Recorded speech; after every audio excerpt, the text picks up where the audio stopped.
한번 인사해. 예, 예, 굉장히 한두 분은 지쳐있는 표정인데요.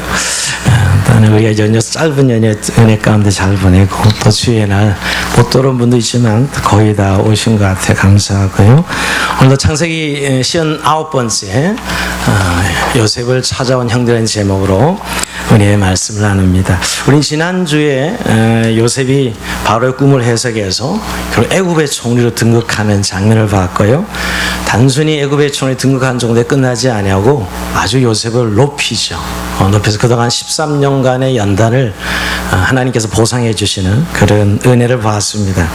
그리고 정말 애굽의 총리가 되어서 그는 요셉이 꿈을 해석한 대로 7년 대풍년이 있었고 이제 7년 흉년이 이제 찾아오자 애굽의 정권을 가진 요셉이 슬기롭게 난국을 극복해 가는 모습을 우리는 지난 41장을 통해서 봤습니다. 자, 오늘 42장이 들어오면 드디어 20년 만에 요셉이 그의 형들을 만나게 됩니다.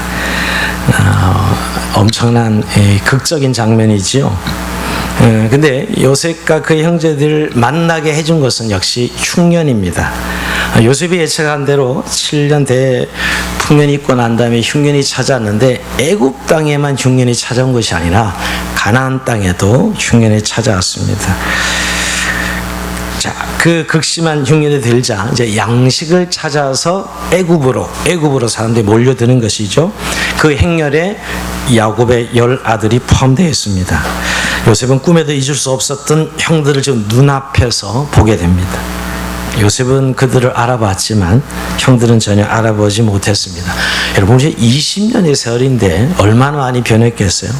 요셉은 너무나 변해 있었고요. 또 자기들이 노예로 팔았던 동생이 애굽에서 총리가 되어 있다는 사실은 꿈에도 상상하지 못하는 일이지요. 근데 여러분, 이때 요셉의 형들을 어떻게 대해야 그들을 바로 만나는 것이 될까요? 뭐냐면 이제까지 20년 끊어졌던 형제의 관계를 어떻게 해야 회복될 수 있을까요? 저는 두 가지의 선택이 있었다고 생각합니다. 정말 20년을 만나는 형들을 용서하는 의미에서 와라 껴안고 화해하는 그런 장면을 하나 선택해 볼 수 있고요. 또 하나는 한 명씩 불러서 복수를 하는 것이죠. 그 원한을 애굽의 총리의 힘을 가지고 복수할 수 있는 그 두 가지 중에 하나를 선택할 수 있다고 생각합니다. 우리들은요. 그런데 오늘 여러분, 이 두 가지 방법 속에 요셉은 어느 것도 선택하지 않습니다. 제3의 방법을 선택해요. 자, 오늘 이제 그 내용을 한번 굉장히 오늘 본문이 흥미진진한데요. 스토리로 보면 스토리로 보지 말고 그 행간에 담겨 있는 하나님의 교훈을 생각하면서 오늘 본문을 깊이 좀 묵상하기를 원합니다. 사실 오늘 요셉 형들이 애굽에 내려갔지만 정말 가기 싫은 애굽행이었습니다. 그 10명의 야곱의 아들들은 아무도 애굽에 가지 않으려고 합니다. 결국은 아버지 야곱의 명령으로 갈 수밖에 없게 되지요. 굉장히 책망을 듣고서야 결국은 애굽으로 출발하게 됩니다.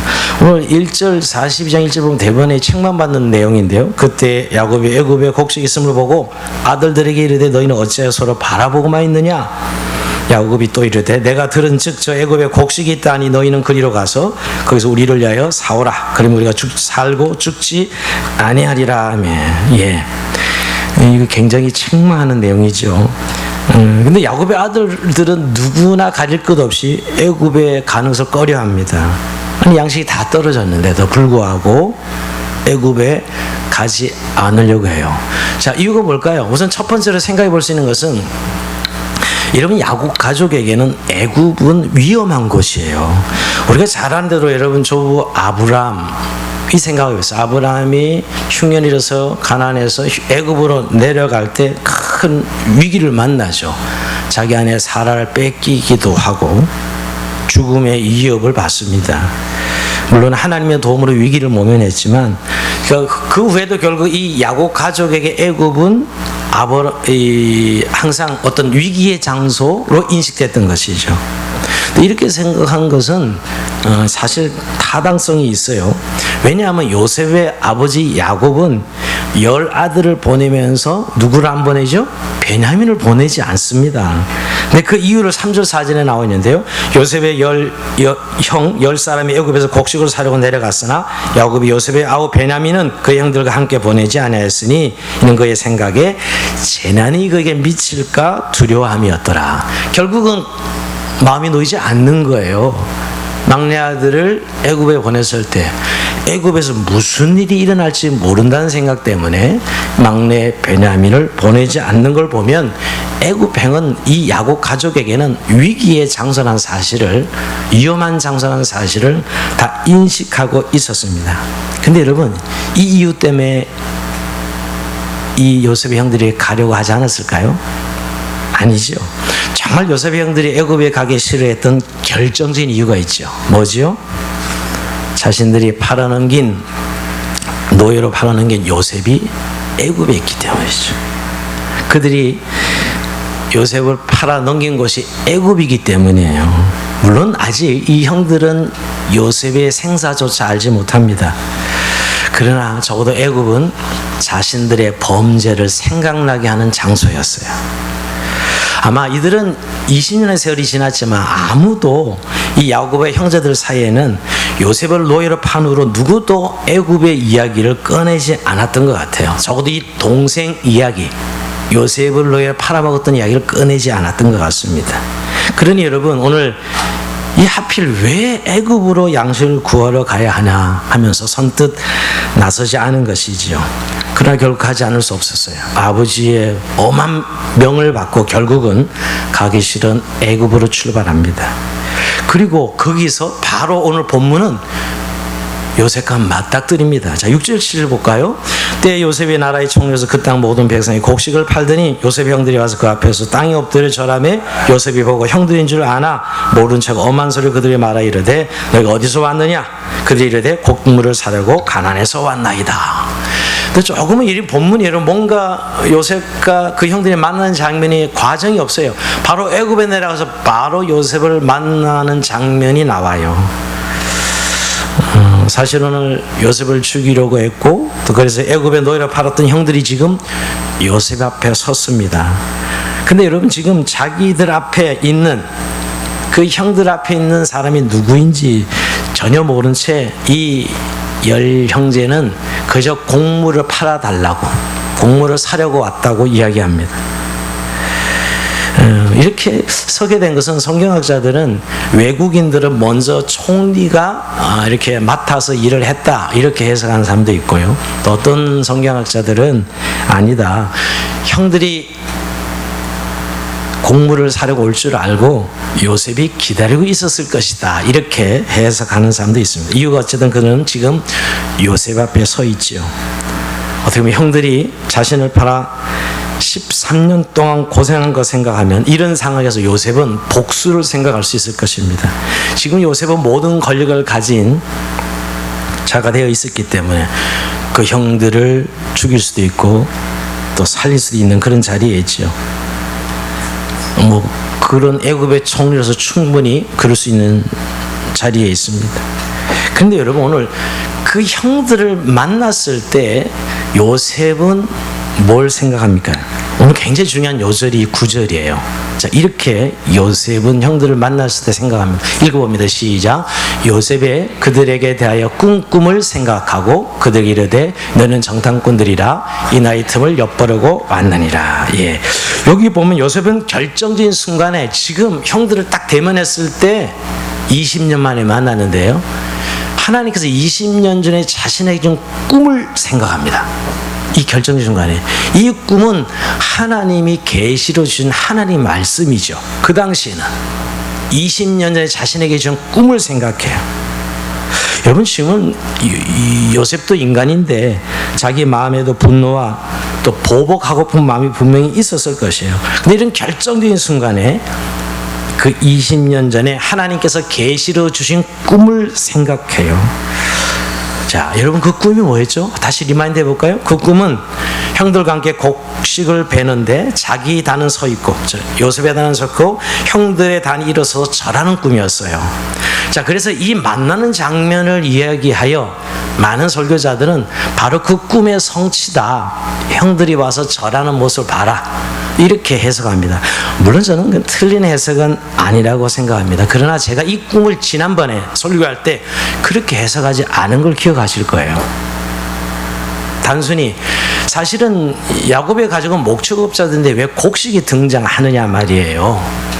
이것은 사실은 단순히 절하는 데 초점이 있는 게 아니라 사실 앞으로 올 흉년을 대비해서 하나님께서 요셉의 곡식을 통하여 형들을 먹여 살린다는 꿈이에요. 앞으로 올 흉년을 대비해서 요셉의 곡식을 통해서 형들을 먹여 살린다는 꿈입니다.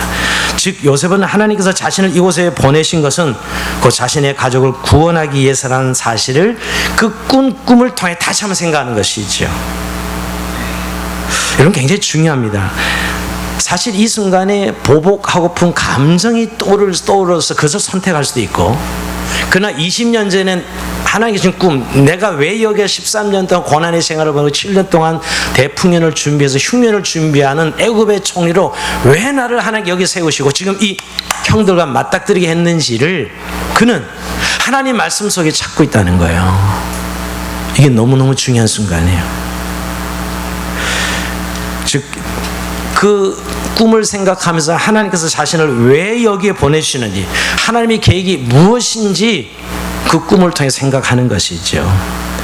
여러분, 그래서 형들을 대면하면서 복수의 감정이 아니라 정말 이 우리의 가족들을 살리려고 먼저 하나님이 나를 이곳에 보내신 하나님 뜻에 대해서 그 꿈을 통해서 확인하고 있는 거예요.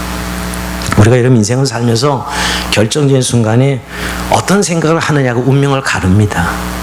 이런 결정적 무엇을 생각하는 운명을 가른다는 거예요. 위기에 처했을 때 실패했던 가거나 용납할 수 없는 일들이 생각나면 우리는 무너져요, 가슴에서. 그래서 감정에 휩싸이게 되고 감정에 따라 움직이게 되죠. 근데 여러분, 하나님의 백성들은 오늘 요셉처럼 감정을 절제하고 자제할 수 있도록 하나님의 말씀이 생각나요. 왜 20년 동안 이런 일을 하나님께서 보내게 해주셨는지, 결국 자신을 통하여 야곱의 가족을 살리려는 하나님의 뜻을 생각했다는 거예요. 이게 너무너무 중요합니다. 여러분, 요셉도 형들을 봤을 때 왜 아픈 과거가 생각나지 않았을까요? 생각났습니다. 그럼에도 불구하고 그의 중심을 잡아준 것은 하나님 말씀이었어요. 즉, 하나님께서 나를 이곳에 보내신 것은 형제들을 보복하기 위해서가 아니라 그들을 구원하고 살리기 위해서라는 하나님 말씀이 생각난 것이죠. 그래서 그는 자신의 신분을 드러내서 보복하거나, 자, 그렇게 아까 제가 두 가지 선택할 수 있다면 보복하거나 어줍지 않은 화해를 시도하지 않습니다. 와라 껴안으면서 그냥 자기의 만용을 드러내면서 용서하고 형들을 껴안고 극적인 상봉을 선택하지 않아요. 자, 이것이 굉장히 중요한, 저는 하나님 백성인 요셉이 이 선택을 하는 데 있어서 얼마나 중요한 선택했는가를 살펴보려고 합니다. 오히려 요셉은 이 10명의 형제들과 그 남은 식구들을 어떻게 이곳으로 데려와서 흉년 7년을 피하게 할 것인지를 생각하고 고민하는 것이에요. 여러분, 정말 이런 요셉의 모습은 저는 한 주간 묵상하면서 와, 역시 그 14년 연단이 요셉을 완전히 바꿔놓고 있어요. 사람은 그렇게 쉽게, 여러분, 자기 기질이나 본성이나 감정, 여러분, 이거 쉽지 않거든요. 늘 믿음으로 산다면서 우리가 기질이나 자기 본성이나 감정에 이끌려서 무엇을 생각하고 결정하거든요. 그러나 정말 하나님 말씀에 헌신되고 훈련된 사람은 그 결정적인 순간에 하나님 말씀이 생각나고 하나님 뜻을 붙드는 것이죠. 그래서 오늘 사실은 그 첫 번째 선택이나 두 번째 선택을 아니하는 제3의 선택은 어떻게 우리 가족을 살릴 수 있을 것인가에 초점을 맞춥니다. 사실 여러분, 요셉의 고민이 이런 거였어요. 자기들이 필요한 양식을 한번 사오다가 떠나면 그만이잖아요. 이 10형제들이 와서 떠나서 뭐 화해를 시도하든 뭐 자기 신분을 드러내든 이든 어쨌든 그냥 한번 곡식을 사가면 끝나는데 이걸로 해결될 문제가 아니잖아요. 요셉은 알고 있습니다. 7년 흉년이 계속 진행될 터인데 자기 가족들은 7년 흉년에 살아남을 수가 없다는 사실을 요셉은 너무 잘 알고 있는 것이죠. 그래서 그는 그의 모든 생각은 형들을 만났을 때 우리가 생각하는 첫 번째, 두 번째 선택이 아니라 어떻게 이 우리 가족을 이곳에 데려와서 7년, 6년 동안 살게 할 수 있을까라는 데 초점을 맞추고 있는 것이죠. 사실 이 형들은 믿을 수 없는 형들인 거 알죠? 여러분, 얼마나 요셉이 배신을 당했어요? 그렇기 때문에 요셉은 이들을 통해서 아버지와 동생과 가족들을 구원하긴 해야 되는데 어떻게 해야 될지 고민이 된 것이죠. 만약 자신의 신분을 갑자기 드러내면 혼비백산해서 도망칠 수도 있을 것이고요. 다시는 오지 않을 수도 있겠죠. 또 요셉의 복수가 두려워서 애굽에 오겠어요? 그냥 가나안에서 흉년을 굶어 죽겠죠, 여러분. 그리고 여러분, 더 결정적인 것은 이들의 죄가 뭐예요? 아버지한테 동생 요셉이 짐승에 물려서 죽었다 그랬거든요. 절대 요셉의 이야기를 하지 않을 겁니다. 다시 가나안으로 돌아가서 아버지에게 이 얘기를 해요. 자기네 죄가 다 드러나는데. 사실 이것을 알고 있는, 형들을 믿을 수 없는 것을 아는 요셉이 결국 오늘 이런 선택을 하는 거예요. 어떻게 가족을 살릴 수 있을까 하는 것이죠. 사실 요셉의 고민은 지금 어떻게 멋지게 형들을 복수하는 데 있지 않았습니다. 그가 고민한 것은 어떻게 이들을 잘 설득하여 자기가 있는 곳으로 가족들을 오게 해서 흉년의 재앙을 피하게 하느냐에 있습니다.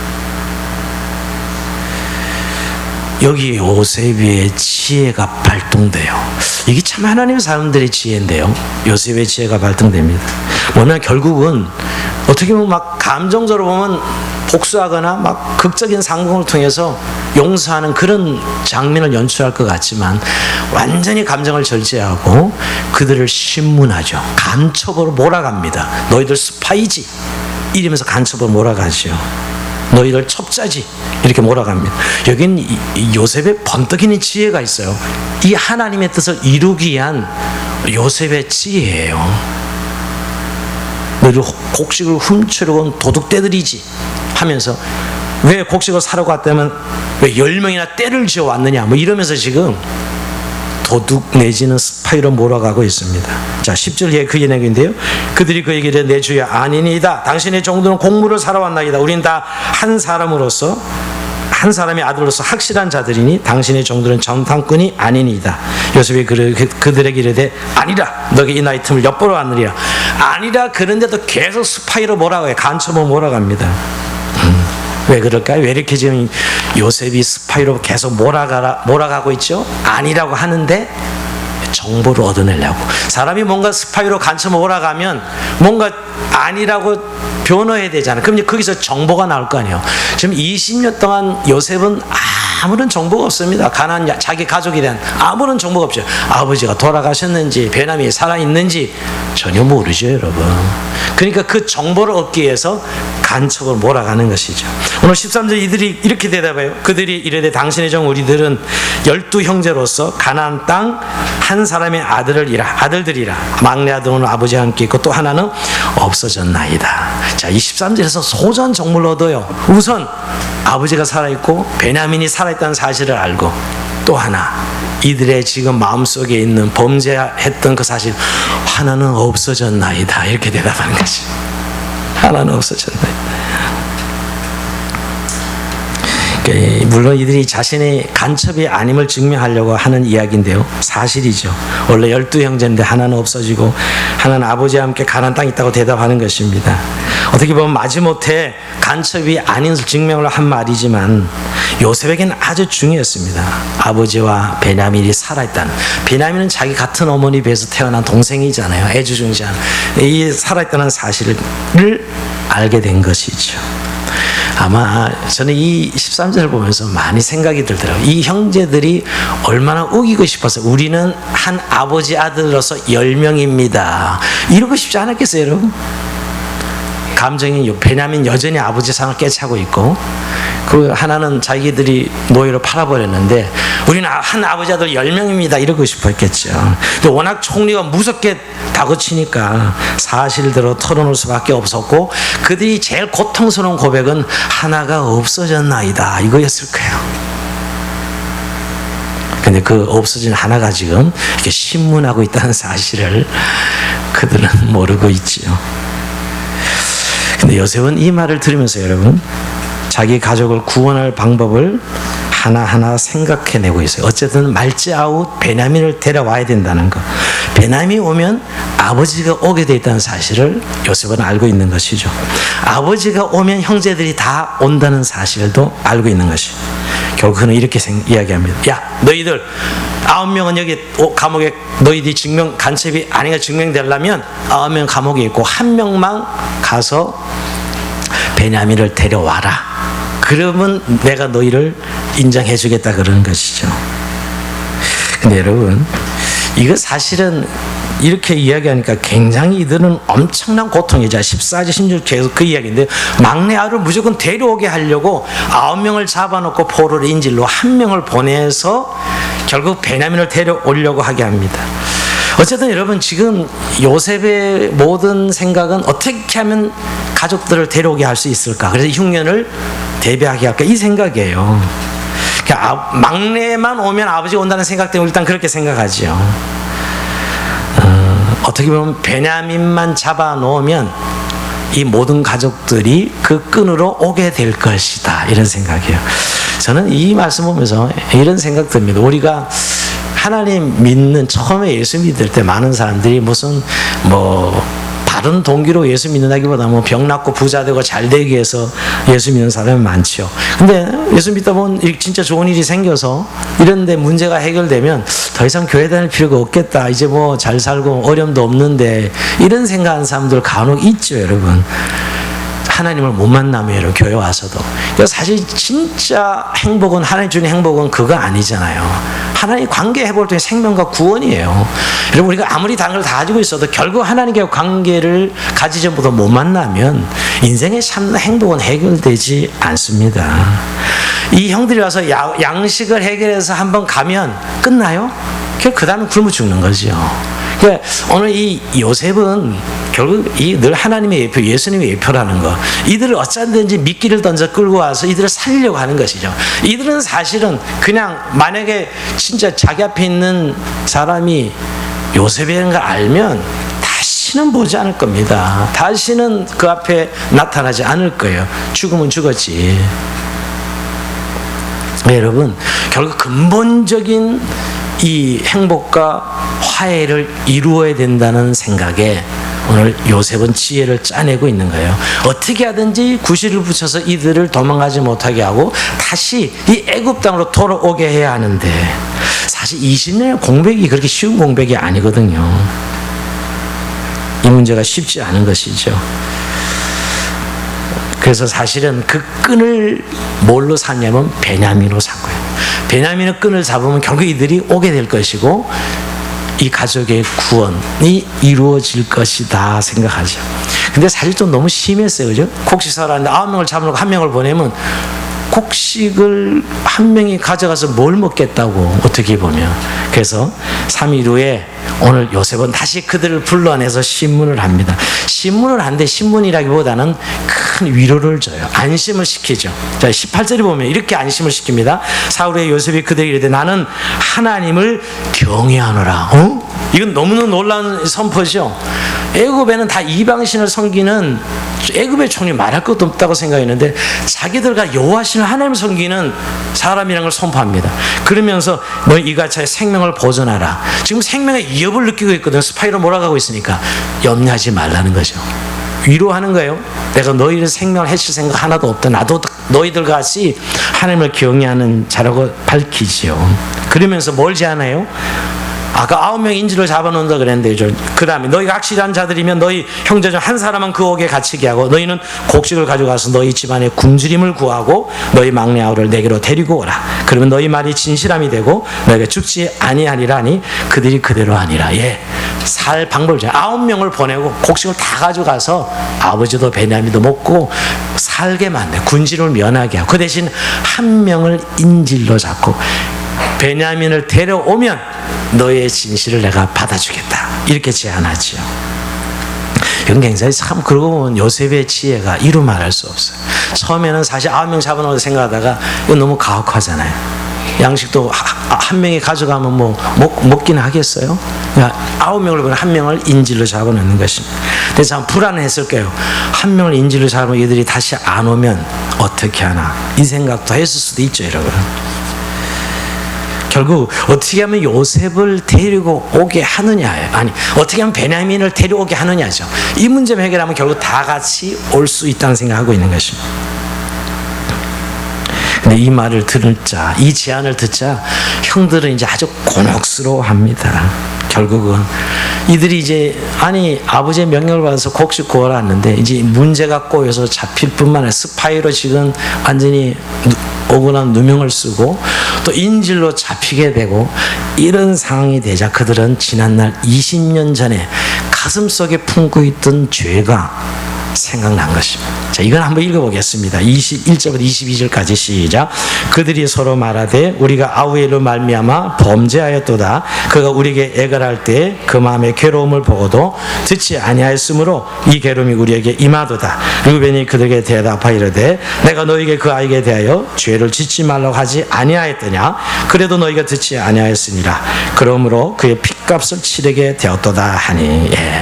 그들이 이런 고난을 당하니까 드디어 과거에 지었던 죄가 생각납니다. 이들은 지금 20년 동안 동생 요셉은 가슴속에 묻어뒀던 일이거든요. 근데 이제 스파이라는, 간첩이라는 의심을 받자 생사가 좀 위태로운 거예요. 어떻게 될지 모르는 거죠. 그 옛날 요셉을 노예로 판 것이 생각난 것이죠. 아니, 생각난 게 아니라 늘 가슴속에, 마음속에 양심의 가책으로 숨겨져 있었는데 어려움을 당하자 확 드러나는 상황이죠. 지금 이렇게 자신들이 애굽에서 어려움을 당하는 것은 옛날에 요셉을 팔아먹은 것에 대한 벌이라고 생각하고 있습니다. 이게 사람들의 심리죠, 여러분. 그리고 요셉이 형들에게 애걸할 때 불쌍한 마음이 있었음에도 불구하고 모른 채하고 요셉을 노예로 판 죄값이라고 생각합니다. 핏값이라고 그러죠. 저는 죄값이라고 생각합니다. 사람들은 이렇게, 여러분, 죄의식이 없어지잖아요. 여러분, 죄의 문제를 간단하게 보시죠. 여러분, 오히려 먹고 사는 건 잊어버리거나 살면 되는데 죄는 없어지지 않아요. 우리가 예수를 믿어야 되는 가장 중요한 이유는, 여러분, 우리 기억 속에 지었다 해서 죄가 없어지는 거예요? 죄는 없어지지 않습니다. 세월이 흘러도 결국은, 여러분, 형들이 요셉을 한 지 20년이 지났건만 그들의 마음속에 지은 죄의 기억은 사라지지 않고 그대로 남아있었어요. 애굽이란 말만 들으면 기분이 좋지 않았고요, 애굽에 가는 것은 더더욱 꺼려했습니다. 어떤 애가 슈퍼마켓에서 먹고 싶은 도둑질을 했는데, 그래서 늘 그 슈퍼마켓 안 갔잖아요. 도둑질한 슈퍼마켓인데, 근데 엄마가 그 슈퍼에 가서 물건을 사오라고 심부름을 시키는 것이었어요. 그 슈퍼마켓 갈 때 식은땀이 좌르륵, 자기가 여기서 물건 훔쳤는데 물건 사러 가야 되니까 그런 것이죠. 여러분, 죄라는 것이 사람에게 짓는 것 같지만 또한 하나님께 짓는 죄라서, 우리가 하나님께 죄를 해결 못 받으면 평생 이 양심의 가책을 받으면서 고통스러운 세월을 보내요. 우리가 예수를 믿는 가장 큰 축복은 죄 사함을 받는 축복이에요. 죄가 사람에게만 해결되면 끝난 것 같죠? 그렇지 않습니다. 하나님께 죄를 지은 것이기 때문에 하나님 앞에 해결돼야 돼요. 사실 20년의 세월이 지났지만 이들의 기억 속에 생생했고 그 죄값이라고, 핏값이라고 이들은 말할 수밖에 없는 것이죠. 근데 여러분, 이걸 보면서 이 형들이 지금 회개한 것이에요? 여러분, 어떻게 해요? 회개한 것이에요? 아닙니다. 뉘우치고 있는 거예요. 후회하고 있는 것이에요. 여러분, 여기 뉘우침과 회개를 착각하는 분들이 많아요. 자기의 한 행위에 대해 잘못했다고 생각하는 것은 뉘우침이에요. 회개는 턴하는 거예요. 오늘 아직도 이들이 지금 싸우죠. 야, 내가 그때 죽이지 말라 했는데 왜 너희들 죽이고 난리쳤어. 지금 서로 죄를 전가하고 있는 형제들을 보면서 아직도 이게 자신의 죄로 인정하고 있지 않아요. 철저하게 그때 우리가 요셉을 향한 시기심 때문에 팔아 넘겼다는 자신의 죄를 인정해야 턴하는 회개가 되죠, 여러분. 뉘우침과 후회는 있지만 진정한 회개는 아니에요. 회개는 뭐냐고요? 턴해야 되는 게 뭐예요? 말씀으로 돌아와야 되는 것이죠. 즉 말씀으로 돌아와서 말씀이 살리든지 죽이든지 전적으로 자신을 말씀에 맡기는 사람이 회개한 거예요. 뉘우치긴 해서 그때 그러지 말았어야 되는데 이건 뉘우치는 거예요. 기독교의 회개는 말씀으로 돌아와서 말씀 앞에 자신을 맡기는 거예요. 원점으로 하나님 말씀에 돌아오는 거예요. 뉘우치는 건 당연히 있어야 되죠, 여러분. 사실 이들은 그래야 그 회개가 끝난 다음에 자유로워. 묶이지 않을 수 있어요. 그렇지 않으면 묶이는 거예요. 뉘우친다고 해서 죄가 없어지나요? 안 없어지면. 자, 이건 다음에 이제 계속해서 살펴볼 말씀이고요. 자, 이 이야기를 듣고 팔아 넘긴 이야기를 하면서 우리가 그 죄값을 받고 핏값이라 하니까 그 이야기에 요셉의 감정이 일단 한번 폭발해요.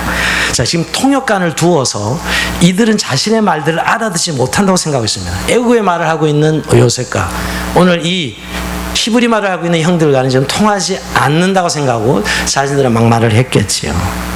근데 오늘 그 말을 듣고 요셉은 나가서 웁니다. 자, 24절 보겠습니다. 요셉이 그들을 떠나가서 울고 다시 돌아서 그들과 말하다가 그들 중에 시몬을 끌어내어 그들의 눈앞에서 결박하고. 자, 오늘 여기 눈물이 돋받쳐 오는 거죠. 여러분 생각해 보세요. 그 자신이 팔려갔을 때 그 13년의 세월이 또 한순간에 안 일어났겠어요? 그렇지만 눈물을 보이지 않으려고 어디에 들어가서 울고 눈물을 닦고 나옵니다. 감정을 억제하는 오늘 요셉의 지혜로움을 봐요. 아무렇지 않게 다시 돌아오지요. 참 이 폭포처럼 울음을 참을 수는 없었지만 그러나 이 감정을 그들에게 드러내거나 표현하지 않습니다. 자기 감정을 절제하고 결국 아무렇지 않은 듯 다시 형들 앞에 나오지요. 여러분, 여기서 저는 굉장히 무서운 요셉을 봐요. 하나님의 사람의 지혜로움이 뭐냐면 자기 감정이 얼마나 중요해요. 솔직할 수 있죠. 그때 한번 막 울면서 껴안을 수도 있는데 그러지 아니하고 하나님의 일을 이루어야 돼. 이 가족을 구원하는 일을 이루어야 돼. 이것이 지금 요셉이 가지고 있는 마음이에요. 그러니까 자기 감정까지도 지금 절제하는 이유예요. 사실 멋있게 한번 용서하면 얼마나 좋게 처음 만났는데 그러지 않는 것은 만약 자신의 정체가 섣불리 드러나면 이 가족을 구원하는데 아무런 도움이 되지 않는다는 사실을 아는 요셉은 자기의 감정을 억제하는 것이죠. 그러고 보면 요셉은 참 독한 사람입니다. 근데 여러분, 요셉이 처음부터 이렇게 독한 사람이었을까요? 아니요. 그가 13년 동안 수없는 배신과 배반을, 억울함을 당하면서 훈련된 결과예요. 여러분, 하나님의 사람은 말은 예수 믿어도 우리가 아까도 말씀 감정과 자기 기질이나 본성으로 의해서 늘 결정하고 움직이는 게 인간이에요.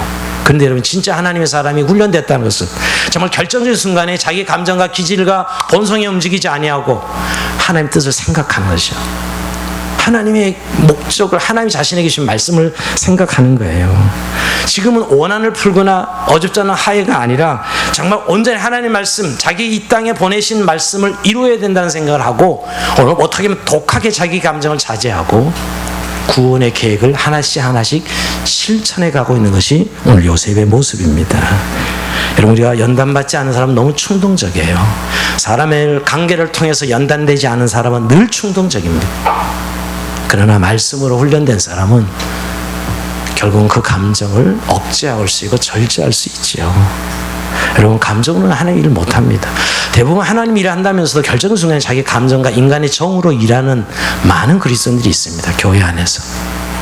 결국은 다시 원점으로 돌아가는 거예요. 잘하다가도 결국 이런 13년의 연단이 결국 있어야 했던 이유는 하나님께서 요셉을 이렇게 하나님의 구원을 이루는 일을 하게 하시려고 훈련시키시는 것이지요. 말씀이 헌신되어 있는 것입니다. 자, 결국 9명을 보내고 1명을 잡아두고 그들의 진심을 확인하려고 하죠. 그 다음 사건 진지하지 않습니까? 개봉박두 다음 주입니다. 오늘 말씀을 마무리하면서 여러분, 다음 주는 더 리얼한 내용이 나옵니다. 근데 저는 이 말씀을 보면서 요셉이 형들을 만나는 장면, 정말 하나님의 사람이 어떻게 살아야 되는지 깊은 교훈을 줍니다. 복수하지도 않고요, 또 무조건적인 화해를 시도하지도 않는. 저 같으면 여러분, 그래도 제가 착하잖아요. 예, 무조건적인 화해를 시도했을 것입니다. 가족의 구원은 이루어지지 못하겠죠. 지혜로움이 없는 거죠. 자기 잘난 거는, 자기 신앙 좋다는 건 드러냈지만 하나님의 구원은 이루어지지 않아요. 그렇게 했다면 어떤 것이 20년 전에 섭섭한 감정이 살아나서 감정의 폭발로 복수를 할 수도 있었는데 그러지 않았죠. 결국 자신에게 준 꿈을 기억하고 그 꿈대로 모질게 실행해가는 요셉이야말로 오늘 우리 시대에 하나님께서 이 땅에 두신 이유요, 또 하나님께 우리를 연단시키신 이유입니다. 여러분, 이번에 가족들을 고향에서 만나면서 어떤 감정이었습니까? 특히 예수 믿지 않는 부모님과 형제, 친척들을 만나면서 뭘 느껴요? 전혀 통하지 않지요. 정말 중생한 사람이라면 정말 통하지 않고 분리를 느끼고, 때로는 너무 갈등에 또 너무 미워하는 것 때문에 소갈이 하면서 어쩔 수 없이 추석과 구정에 한번 만나야 되는 사이로, 그렇게 가족이지만 정말 마음으로 사랑해야 되고 섬겨야 되는 걸 알아요. 근데 실제로 만나면 아무것도 통하지 않고 분리와 갈등을 느끼는 가족들을 보게 되면 참 불편하죠, 여러분. 그리고 내가 예수 믿는 것이 저들에게 아무런 도움이 되지 않는 그런 현실을 보게 될 겁니다. 근데 여러분, 그때 참 우리가 그로 인하여 너무 소갈이하고 안 믿는 가족과 친척들 때문에 소진하지 말아야 돼요. 저는 오늘 이 사건이 그렇게 연상이 되더라고요. 결국 요셉의 형들이 20년 만에 원한 관계에서 만났지만 이 형들은 믿음이 없는, 하나님 백성이도 믿음이 없는 그런 사람들이고, 요셉은 하나님의 사람으로, 결국 요셉이 한 것은 아무것도 없지만 결국은 하나님께서 이 뜻 가운데 화해를 하도록, 결국은 여러분 하나님의 구원을 이루도록 일하시죠. 누구를 통해서? 요셉을 20년 동안 훈련시켜서 말이에요. 그러니까 오늘 우리가 그런 상황 가운데, 저도 초창기 예수 믿을 때 가족이 예수 믿지 않는 걸로 인해서 아무런 것도 통하지도 않고 공유할 수 없을 때 오는 그 괴로움, 이루 말할 수 없었거든요. 근데 여러분, 결국 그때 많은 분들이 낙심하고 실망합니다. 예수 믿는 것에 대해서. 그러나 여러분, 정말 포기하지 않고 이런 연단의 시간을 우리가 잘 하나님께 훈련하고 말씀에 헌신할 때, 즉 우리가 하나님 앞에 자꾸 가까이 나가는 그런 삶의 여정을 걸어갈 때 하나님이 결국 그 일을 하게 하신다는 거예요. 그건 우리의 노력이 있지 않아요. 결국은 보면요, 참 그러고 보면 여러분, 그런 기회를 줬을 때 아직도 감정의 앙금이 남아있으면 여러분, 그런 시간을, 그런 하나님의 화해할 수 있는 하나 돼서 시간을 줘도 우리가 하지 못한다니까요. 여전히 나도 감정으로 대하거든요. 다른 차이는 믿고 안 믿고 차이고, 나도 역시 감정으로, 저쪽도 감정은 뭐 너무 당연스러운 거고. 여러분, 정말 주님이 우리에게 기도하시는 것은, 우리가 정말 하나님께 연단받아 말씀이 헌신되어서 이런 결정적인 순간에 하나님의 뜻을 이루는 우리 자신들로 하나님이 우리를 세우시길 원해요. 그러면서 여러분, 우리가 참 우리의 시련과 고난이 절대 무의미한 게 아니고, 우리를 하나님 참 아름답게 빚으시는, 너무너무 아름답게 빚는 연단이라는 사실 기억하시고, 늘 믿음으로 살아야 될 이유가, 좋을 때가 믿음으로 사는 게 아니라 정말 힘들고 어려울 때, 고난의 때 하나님 믿음으로 살아야 될 이유가 여기에 있다는 사실을 기억하시고, 오늘도 믿음으로 이렇게 훈련되어져서 하나님의 구원을 이루는데 저와 이런 쓰임받는 은혜가 있기를 주의 이름으로 축원드립니다.